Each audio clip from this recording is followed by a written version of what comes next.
What is going on, everybody? Welcome. Happy Wisdom Wednesday. And boy, do we have some wisdom to go through today. So, interesting news. And so I figured, aside from writing an article, I got an article that's going to be dropping on this. It's going to go deeper into the topic. Hopefully by tomorrow, of course, there'll be a podcast. But I can't deny the people what they want, which is just to kind of walk through like what this means. I'm not an analyst, but I like to think I have a kind of an interesting way of looking at these things. And so I wanted to jump on, share some thoughts as to what this really means, because many of you might be seeing this as, oh, this is Amazon acquiring a medical company and, you know, they're getting into healthcare. No, there's more to this than you might be realizing, right? And I see we are live across Twitter, YouTube, LinkedIn, Facebook, and of course, I think I mentioned LinkedIn, right? And yep, it looks like my sound is working. But as always, you know how we start this show. We got to hear it from you. Drop in the chat what city you're joining from. I want to see where you're joining from before I get started. And then I'm going to share my special whiteboard. We're going to walk through a few things just to share what this actually means. So drop it in the chat. What city are you joining in from? And I want to see some emojis going down. I want to see some emojis. So let me type it in.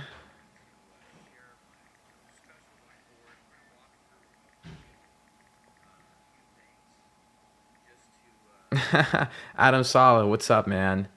Adam Saleh. All right. Thanks, Adam. Yeah, so drop in the chat where you're coming in from. There we go. Now we got it going. Nathan S. from OKC, Oklahoma City. What's up, Nathan? Thanks for joining.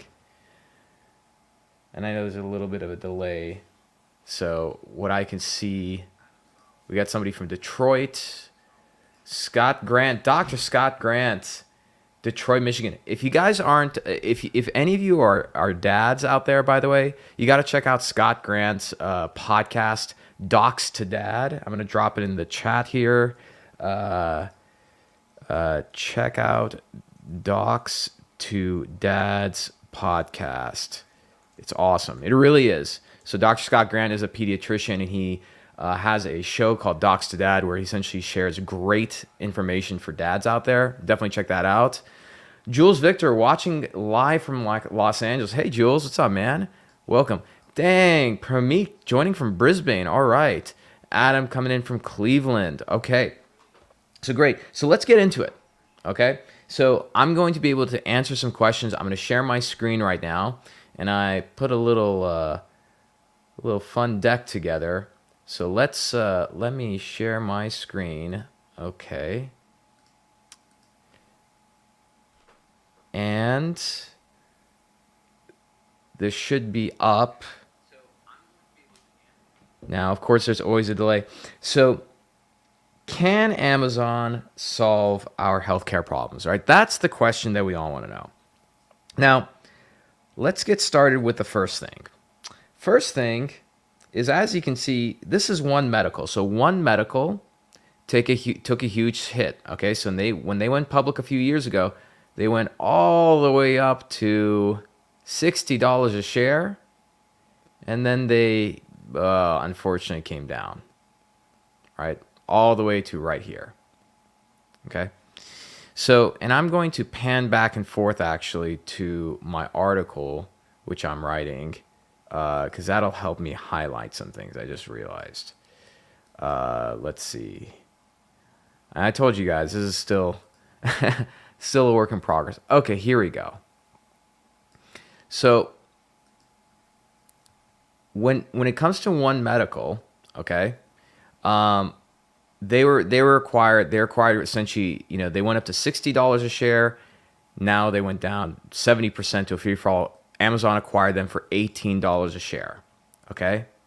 Now, something important to note here is Amazon's acquisition history. Okay, this is the third biggest acquisition in Amazon history. Okay, number one came back in 2017. Amazon acquired Whole Foods for $13.6 billion. Then they acquired, many of you don't even know this, MGM, you know, the the cinema and film and movie company, got them for 8.45 billion, and now One Medical for 3.9 billion dollars, right? So what does that mean, right? Let's start with the first thing. What the hell? What is One Medical? One Medical is what's called an advanced primary care company.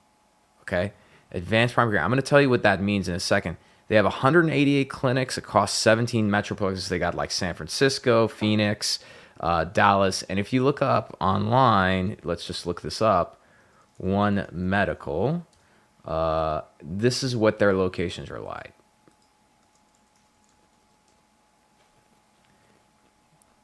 Here we go. So they're essentially primary care offices, right? There's one example. There's another. There's another, right? So Amazon didn't buy a tech company, right? And recently Forward, which is another like sort of an advanced, it's not advanced primary care, but they're essentially like a digital health company that you pay $150 on, to go to their outlets, right? And of course, YouTube's going to show me an ad. But one medical, let me see. Yeah, I'm not gonna be able to find it. So the CEO from Forward, and actually, let me just go here. I'll just turn the sound off. The CEO from Forward was slamming this because he's like, "Oh, this is not gonna help healthcare. It doesn't do anything. Blah blah blah." And I'm gonna kind of address that in a second. Why I kind of disagree with him.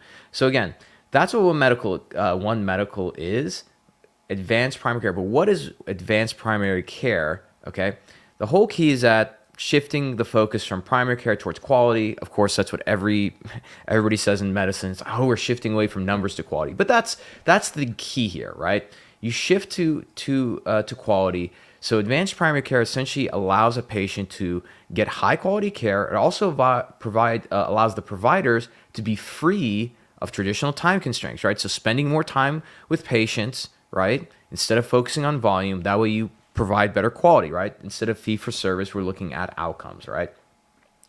And again, the whole goal of advanced primary care, APC, is allow clinicians to spend more time and provide more comprehensive care to patients. Plus, if the patient needs a referral to a specialist, these kind of practices, they can maintain those relationships, which is nice. They're not going to be tied down to a specific employer. Like if you're a primary care physician within the Kaiser network, it doesn't matter how much you want, you like your buddy's practice, you can't refer to them unless they're in the Kaiser group, right? So what does One Medical actually do? Well, it's advanced primary care, but it's really two businesses. And of course, I have to give a little shout out. I want to give credit where credit is due. One of the people who I learned a lot about this from is Eric Bricker. So Eric Bricker, he's the founder of A Healthcare Z. He's on LinkedIn. That's him. That's his channel. So shout out to him again. I learned a good amount from him on this stuff, right? So be able to check out that channel. And so it's two businesses in one. So last year, One Medical acquired Iora Health. Okay. So let's look at Iora Health, for example. What is Iora Health? Well, Iora Health, okay, is essentially a value-based primary care group with built-for-purpose technology, blah, blah, blah. We can get to that. Here's the important part. Serving Medicare populations who are adults 65 plus enrolled in Medicare Advantage, okay? So if we look at Iora Health, yep, there's the logo, right? They're combining them, and One Medical acquired them for a lot of money. They acquired them, for a startup, they acquired them for $1.4 billion, right? So that's a pretty good chunk of change. And so if you look at One Medical market and Iora markets, right? It helped One Medical go to some areas they weren't necessarily in, like Charlotte, Denver, Cape Cod, Hanover, right? But that's not the important reason why this acquisition is something you should note, right? Now, I'm releasing this article, or actually, by the way, I made a mistake. It wasn't 1.9. They acquired them for 2.1 billion dollars. That's a lot of money. Okay. Now, there's many reasons why they, you know, at least on their website, they listed why they acquired Ira Health. It's like, expanding into potential markets, blah blah blah.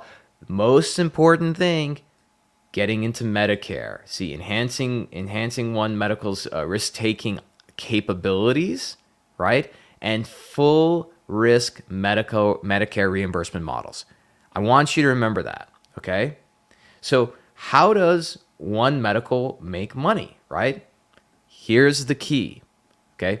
After they acquired Iora, right, we can look at One Medical's revenue model, okay? Half the revenue and 95% of its 700,000 members, right? Because it's, again, they're a primary care service, came from contracting with employers to provide primary care services and charging fee for service. Okay? So I'm going to repeat that again. Half the revenue and 95% of its members. So again, if you look at all the members, half of the revenue came from 95% of it, which was working with employers to provide primary care services, like let's say a Walmart or something, and charging fee for service. The other half is it probably why Amazon acquired them, because the other half of their revenue model came from 5%, which is 39,000 members. Okay? And that comes from its risk-bearing, capitated payments from Medicare Advantage plans, right, to provide primary care services. So just, let me come back and stop sharing for 1 second here. Okay? I want you guys to think about this, okay? Let's say you're making some money. Half your money comes from 95%. Let's just say you sell to 1 million people, okay? And you made $100 million. Half of that, $50 million, came from 95% of your customers, right? So let's say you sold to 100,000 people, right? So 95,000 people are responsible for your revenue. The other half of your revenue, $50 million, came from only 5%. Okay? Only 5%. And I'm gonna I don't know why why is anybody telling me, dude, like, use your whiteboard? I got your whiteboard. Wait, which outcomes? Everyone's saying which outcomes? Nathan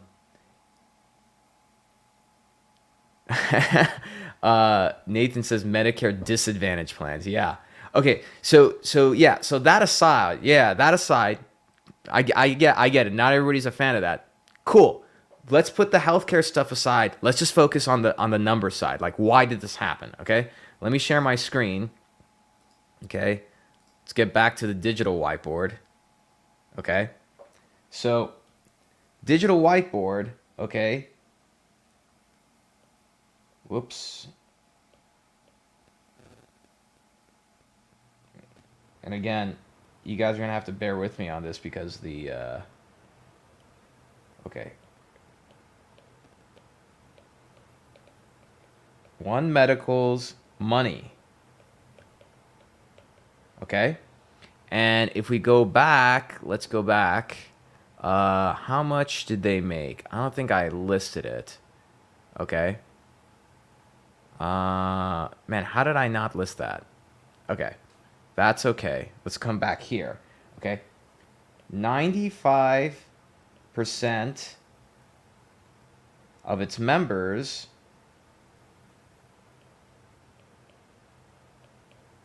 man, my handwriting sucks. I really got to get better at using this. So you guys better equals 50% of its revenue. Okay. let's put the green because that's all that matters. 5% of members, and this is Medicare, equals 50% of its revenue. Now, I'll give you guys a little, for those, especially the physicians watching, this is a simple lesson. When you run a business, what's most important is to look at your lifetime value. Okay? Lifetime value and revenue per customer. Because it takes time and money to acquire people, right? So if 5% of your customers give you half of your revenue, this is your business. No, this is a waste of time up here, right? So One Medical, even though that was a huge acquisition, I would say that saved their company. Literally saved their company by making that acquisition. Okay? Let's come back here for a second. We got some comments. Nate S. Sure, but those people are gainfully employed younger people that don't use me. Well, yes, yes. So you're onto something, Nathan. So the obvious thing is yes, obviously, if you're young, you don't use Medicare, but that there's a point there, okay? And there's a really long comment here again, Nathan. Okay, so Nathan says, I can name single practices with over 20K patients, majority Medicare in the interventional pain market. The primary reason I could see that Amazon would be willing to make such a large purchase in block is the number of locations with potential patient catchment spread out over a vast area of the U.S., which has massive potential to generate Medicare-based revenue. Yes, Nathan, you are correct. You are correct. So let's get back. Great comments, by the way. Maybe, but those 95% people don't require much effort on the practice side.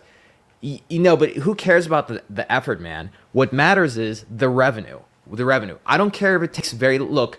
Let me give you a perspective. Okay, I'm gonna use my business. I'm a small business. Okay, I'm gonna give you an example. Okay, in my business, I technically have two products. Okay. I have my premium product, which costs in the thousands of dollars, okay? And then, my low ticket product, which right now is like $150, okay? Do you know which one I put most of my time in? The high ticket one. You know why? Because when, energy, money, everything, resources are scarce, even for Amazon.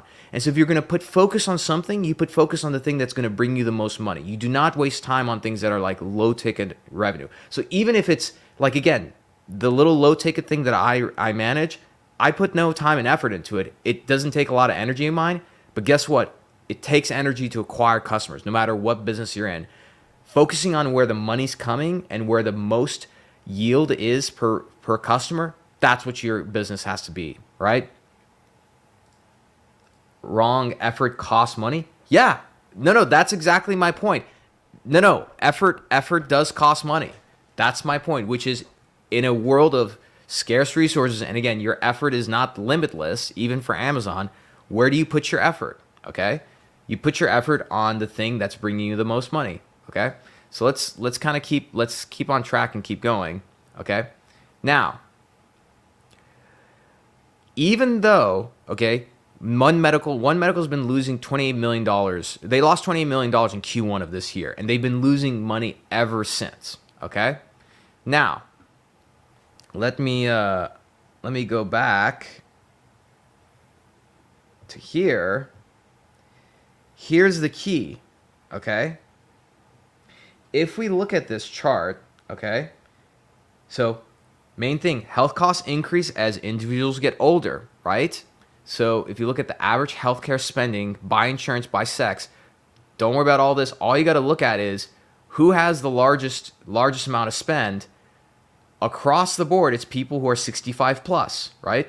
Look, 55 to 64, 10,000, 13,000. So once you get to 65 plus, there's a lot of money there, right? So this is all obvious. Why is this important? The reason why, okay, is if you guys remember, many people forgot about this, but let me bring something up. You guys remember this thing, right? J.P. Morgan, Berkshire Hathaway, Chase. Remember when they had this huge, like, we're going to save healthcare, and then that just, imploded, right? Imploded for various reasons. But along with that, Amazon had this thing that many of you may not know about called Amazon Care. Healthcare made easy. So Amazon Care works with Care Medical, okay? A team of clinicians to support you across your healthcare journey, okay? Now, the thing about this, about Amazon Care, is that they worked with employers. And let me see if I can bring up a graph. Amazon Care partners. Let's see. It may not have it, but some of those partners were, let's see, 3 big law firms. No, that's not it. The point is that Amazon Care sold to employers, okay? Now, why is that important? Why was Amazon Care in trouble? The reason why is because Amazon Care sold to essentially employers and other tech companies. You know what the problem with that is? You know why that's a losing model? And I have to, again, shout out to Eric Bricker, because he called this out over a year ago that Amazon Care was going to fail. Is because if you see, these aren't the employers that Amazon worked with for Amazon Care, but I think some of them were like Hilton, other tech companies and everything. Even they weren't even that big of partnerships. But let's just say they went after these. Here's the problem. Do you see these numbers? These are the median employee age at these companies, right? 33, 32, 31, 30. Again, what's wrong with that? Let's look. Median age, just to say it's 30 to 35.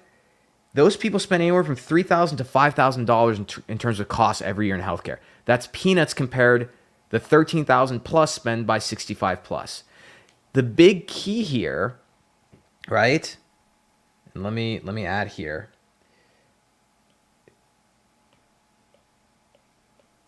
Key to money in MedTech and healthcare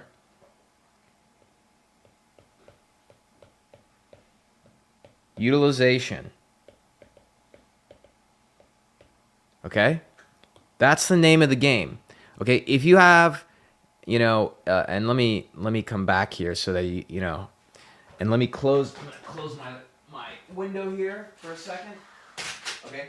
If you have anything, let's just say for a lot of people who are watching, they're in the surgical robotics game. Okay, if you have a surgical robotic system, you sell to a hospital. If you have 50% utilization, you lose money. Like, you're screwed, right? So it's the same thing with healthcare. The way you grow is through utilization. So if you have an advanced primary care service, people in the ages of 30, 20, 30, 40, they're not utilizing those services. And when they do, again, forget about effort, you're not making that much money on them. Medicare Advantage, though, you do, and you make quite a lot. Okay? So this is the big reason why Amazon bought them. Okay? Now, I'm sure you're wondering, it's like, well, why is that important, right? Let me go back to my screen share.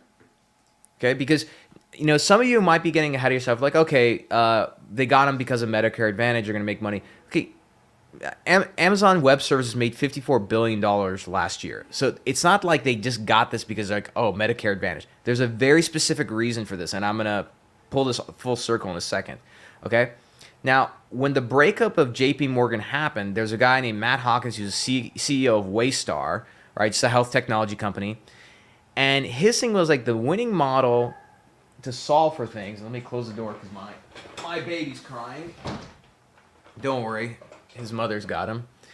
Is reducing administrative expenses by leveraging these impressive companies in terms of their access to technology, understanding consumer behavior, so on and so forth, and then combining them, right? That's going to be the key, right? So what does that mean when it comes to One Medical, right? And let me scroll over for a second. The key here Okay, so let's look at this first of all. Amazon's revenue. This is from 2019. Okay, obviously a lot of it comes from the stores. AWS, their Amazon Web Service, it's 12.5%, right? Physical stores is less, subscriptions less, and then all these other things, right? So, and then third-party seller services, 19%. Does anybody know where I'm going with this? Okay, here's the key. This thing, and this thing. This is going to be a lot of money for Amazon, for healthcare. Okay? Why? Let's go right here. Remember those acquisitions? Okay? So originally, and actually, let me move this over.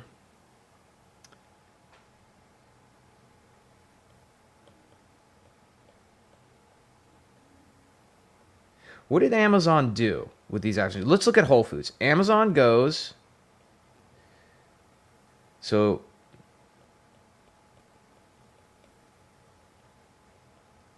and gets Whole Foods. What did they have? They have distribution centers, right? For groceries. Plus what? What do these guys lack? They don't have data. So Amazon plugs into this and they do what Amazon does best, which is fulfillment and using data to figure out what goes on every single aisle, every single shelf. Amazon does not have movies or a production team.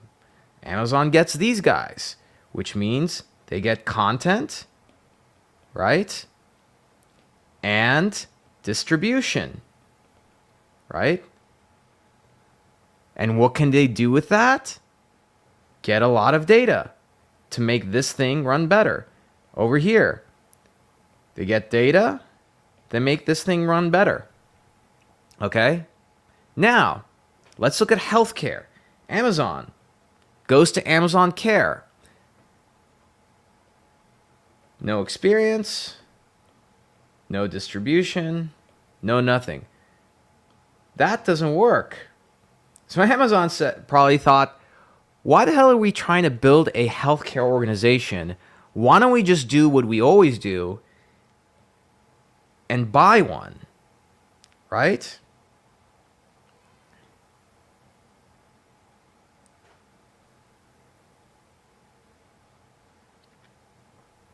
Now, let me bring this full circle on something, okay?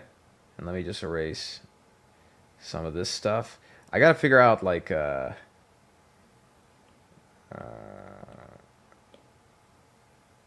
we go.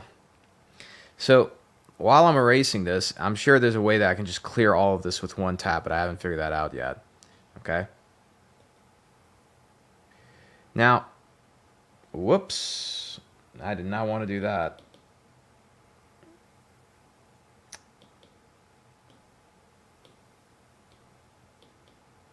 Ah, shit. Well, you know, guys, it's not a perfect show.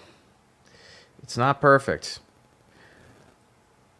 Low production, high quality though, my friends. High quality. I still see a lot of people on though. That's pretty amazing. Okay, now let me kind of wrap things up here and sort of get to the punch, as they say. Get to the punchline. So let me add an existing photo.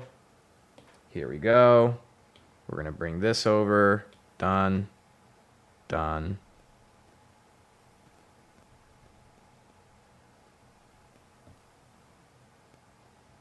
Great.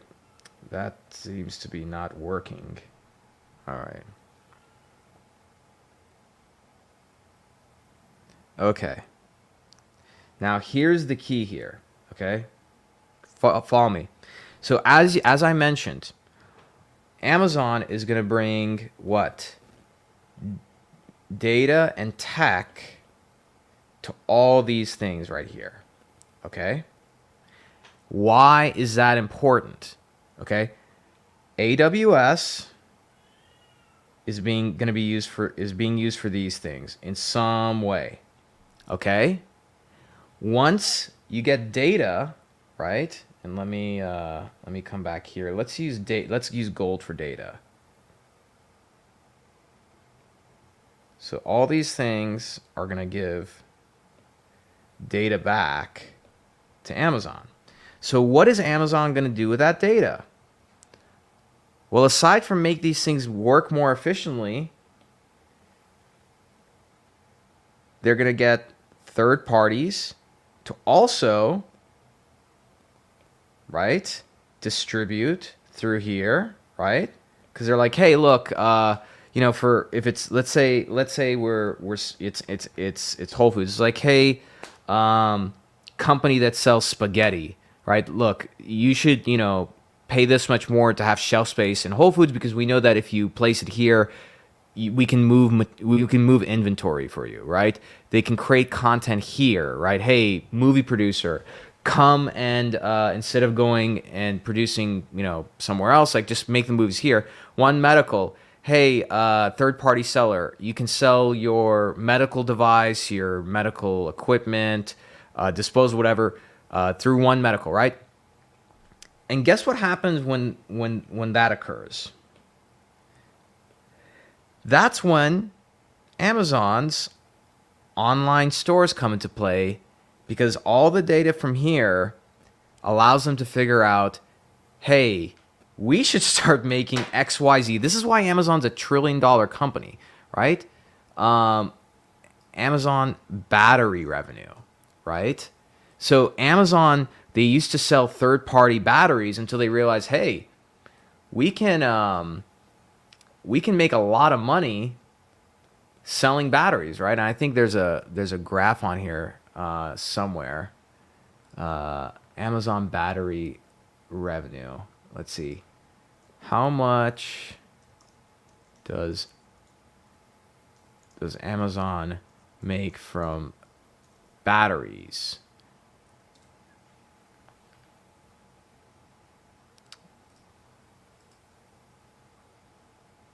Let's see. Let's see if we can get a number. I promise you guys next time I'll be better about...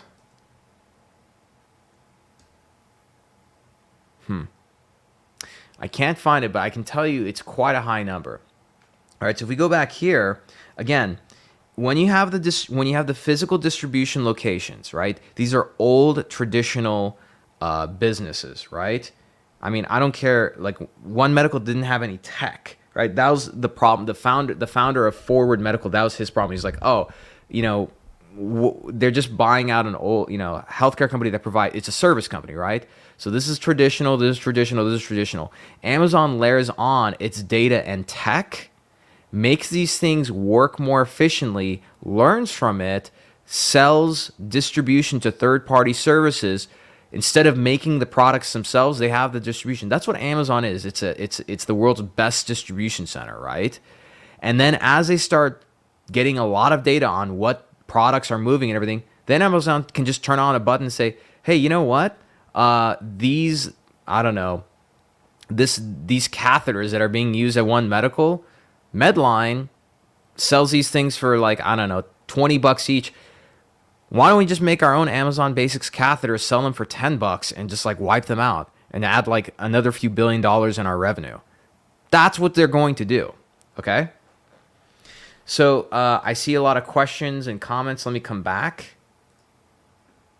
All right. So Dr. Scott Grant, let's see. So Dr. Scott Grant says, this is the issue on the care delivery side. It's not value-based care if revenue is primarily driven by utilization. Yeah, I totally agree. We aren't basing payment or revenue based on keeping people healthy, which is the claim of VBC. There's no way to do that. Yeah, I totally agree with you. I wholeheartedly agree with you, Dr. Grant. Dr. Grant and I, by the way, went to medical school together. So it's funny for me to be calling him Dr. Grant. I know him as Scott. No, I totally agree. But that being said, look, Amazon does not need One Medical to add more revenue. But as a company, you get to a certain size, like a Google and Apple or something, where in order to grow, it becomes harder and harder, right? And so to do that, you have to take massive bets. And Jeff Bezos, if you read his shareholder letters over the years, what he's been a master at is I didn't come up with this term, return on risk. He's really good on evaluating risk and having huge returns on it. So if you look at healthcare, what is it? 20% of our GDP spent on healthcare. That's why tech companies like Amazon, Google, Apple, Oracle, they're moving into healthcare, because that's like, it's not like what's left, but that's like the next logical step, right? Oracle acquired Cerner for $30 billion. That's the largest acquisition in their history. They didn't do that by accident, right? And so companies like Oracle are going for the more enterprise and B2B side of healthcare. Amazon, so it's mainly a consumer-based company with like a big B2B platform, is going the side of like patient care, right? And so I think by Amazon plugging in to something where it's Medicare Advantage, they're dealing with the sickest part of our population, the oldest part of our population. If they're able to figure out how to make that work better and get insights from it, they can start translating those insights to younger and younger populations, because that's really the key, is that if you're able to get to younger populations early on and manage their health better, you hypothetically can prevent chronic illnesses happening later on, like diabetes, like obesity, like high blood pressure, these kind of things. I mean, I'm kind of simplifying, but you get the point.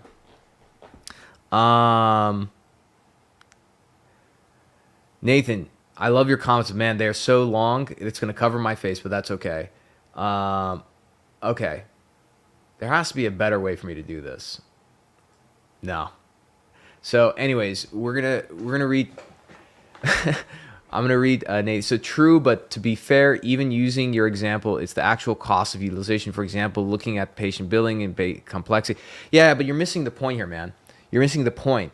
What Amazon will have to do is go against private insurance or simply suggest cutting treatments because changing the patient population you treat is nearly impossible.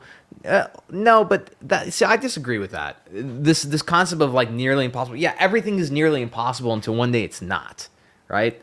So things change, things happen, right? And what I would say is, like, if you can pick any company on planet Earth to figure out how healthcare might be, healthcare delivery can be improved, like, I can't think of a better company than Amazon or a better founder than Jeff Bezos. Like, maybe I'm being optimistic here. Scott Grant, Dr. Scott Grant, this business model makes sense, but it feels cynical to discuss from a care side unless they are monetizing the consumption of health foods from Whole Foods or the consumption of health-related content on Prime Video. Yeah, that's true. That's true. We'll see. Nathan S., I'm loving the comments, man. So even though they're huge comments, I'm going to bring them up and read them. So Nathan says, I think the difference is I got to figure out a screen share to do like while I'm doing this.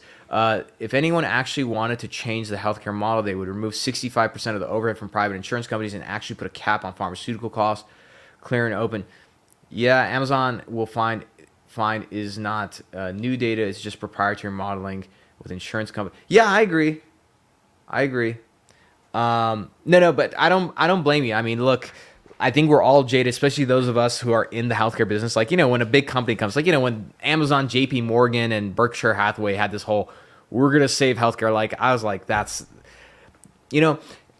one heuristic I recommend for people is the Dilbert heuristic. So Scott Adams, friend and mentor from afar, I like to say, he's the author of Dilbert.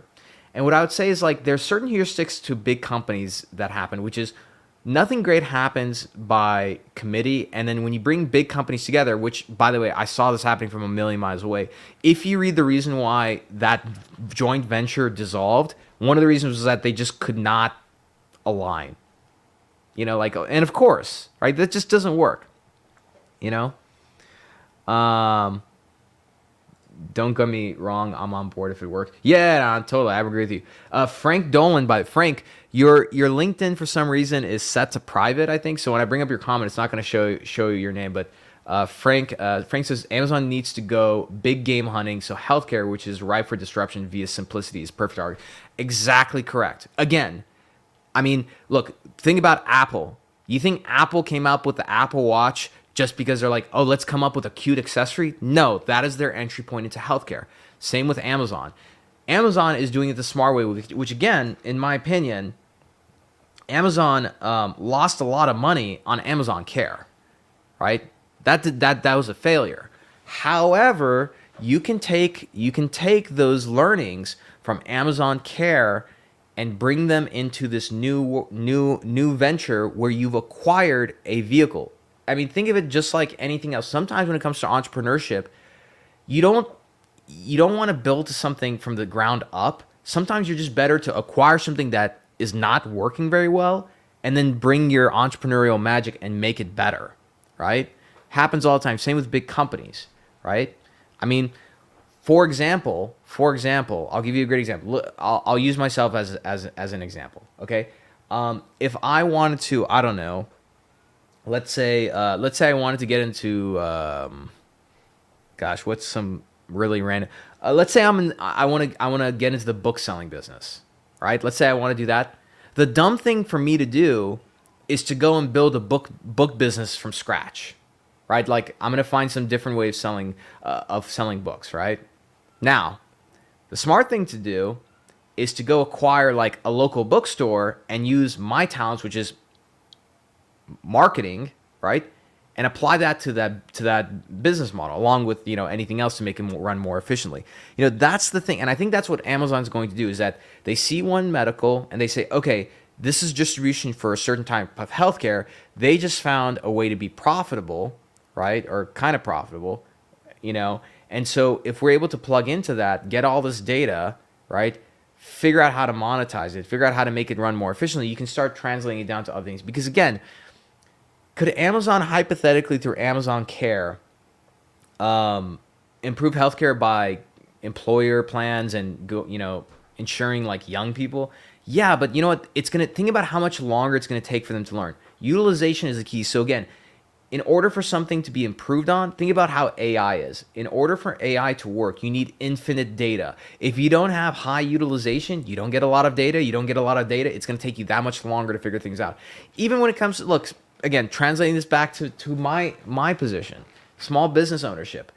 I'm going to accelerate my results the more times I do something in the shorter amount of time, right? So even, let's just look at like writing posts on LinkedIn. You can write 2 posts a week on LinkedIn. It's going to take you a lot longer to learn how the algorithm works, or you write 2 every day, right? So utilization is the key here, not only to making money, but accelerating the learning and more importantly, getting more data to feed AI, figure out what works, what doesn't, and then monetize it. All right. Frank Dolan, the other X factor of all things Amazon brings with expertise, distribution, etc. is trust. Consumers, not all, largely trust that brand. As a pharma exec, I know public trust is a big deal. You're absolutely right. I mean, look, Amazon is a $1 trillion company, but the public does trust them. I hate to say it. I mean, we all get pissed about, oh, Amazon doesn't pay enough in taxes, blah, blah, blah. But everybody loves Amazon. And I mean, look, I'll just say it. Some people might dislike this, but you should be very grateful that Amazon even existed during the pandemic. Can you imagine the pandemic without Amazon? Yeah, it'd be rough. Frank Dolan, final edition. Amazon will get the best first-party data on their healthcare and consumers. Imagine the first-party data on your food consumption and lifestyle purchases against your health data to create insane insights. Yeah, totally. And look, some people they have this like big hissy fit about, oh, my data, and I don't want these people to have my data. You know what? There's some companies I'm totally okay with having my data. Facebook, not so much. But Amazon, where it could potentially improve my lifestyle choices, yeah, sure, I'm okay with that. Maybe there's some good and bad to that, but in general, I'm fine with that. All right. Colin Cook joining from Petaluma. What's up, Colin? Welcome to the show. All right, Nathan S. So actually, I think we're saying the same thing. Your catheter example basically qualifies the cost of utilization per patient as long as the savings is passed on. It makes sense. Yeah, totally. And again, like, look, let me go. I'm gonna piss somebody off at Medline, but like, look, medical disposable kit surgery. So I'm gonna go on Amazon. Here we go. Amazon. I mean, if we look at Amazon, look, let me just share my screen here. I mean, look, think about purchasing at a hospital, right? I mean, you can buy things that these larger companies sell. I mean, look, I remember spine surgery kit, right? I remember at some point I saw a spine surgery like implant kit somewhere here. But the point is that this is the number one place for distribution, right? It's the number one marketplace, you know? Nathan says he agrees with Frank. Yeah. So again, for those who are just joining, let me just share my screen one more time. Again, just to kind of like wrap things up, you know, big thing, big picture, okay, is this. Can Amazon solve our healthcare problems? I mean, maybe. We'll find out. But more importantly, One Medical, their stock dropped all the way down to here. However, along the way, they made a strategic acquisition, right? So what did One Medical buy? One Medical bought Iora or Icona Health, or Iora Health, not Icona, I'm sorry. Okay, Iora Health, they acquired them, $2.1 billion, okay? And the main thing that company provides is Medicare Advantage plans, okay? So One Medical, half of One Medical's revenue comes from 5%. 5% of their users, right? So again, if we think about that, right? If you look at your customer base and 95% of the people are responsible for 50% of your revenue, but 5% bring in the other half, this is your business. Not this. And that's the main reason why Amazon acquired these people. And again, look at Amazon's history. It's the third largest acquisition is One Medical. We have Whole Foods, we have MGM, then One Medical. Main thing, why? 65 plus, so Medicare Advantage. You get most money from these people. Amazon Care focused on people over here. That does not help, okay? People in these kind of companies. Look at the median age. They're all young. You don't have high utilization. And again, if you look at Amazon, where did they make money? AWS, third-party services in their Amazon stores. If you plug in to something like this, Amazon into Whole Foods, Amazon to MGM, Amazon failing with Amazon Care, but then getting One Medical, you're able to layer your data on top of these traditional businesses and plug them into AWS, getting more data through utilization, understanding what people buy, selling that to a third-party seller, you know, people who have their own products. And as you start getting more data from that, you just turn around and you gut your third-party sellers and just sell it yourself. That's what this is. That's what this is. Okay? And I just realized that I have the wrong, it should be this.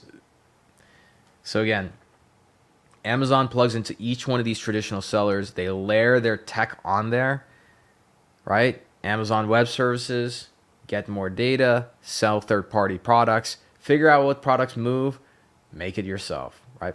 So that's like at a high level what I think Amazon's doing. And of course, I think a big part of this is that can they actually solve healthcare? But we'll see. We'll see. So before I sign out to go get my workout in, what other questions do you guys have? Or comments? Let's see. We've had some great comments. And for those who are just joining, do me a big favor, uh, subscribe to.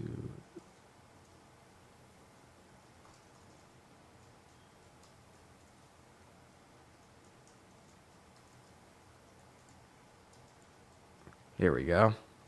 Should have had I don't know why I don't have a banner. If you aren't subscribed already, subscribe to the show, The State of MedTech. I mean, we have a LinkedIn page.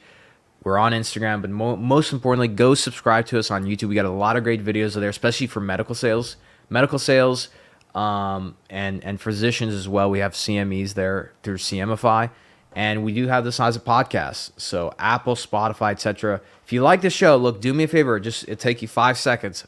Open your phone.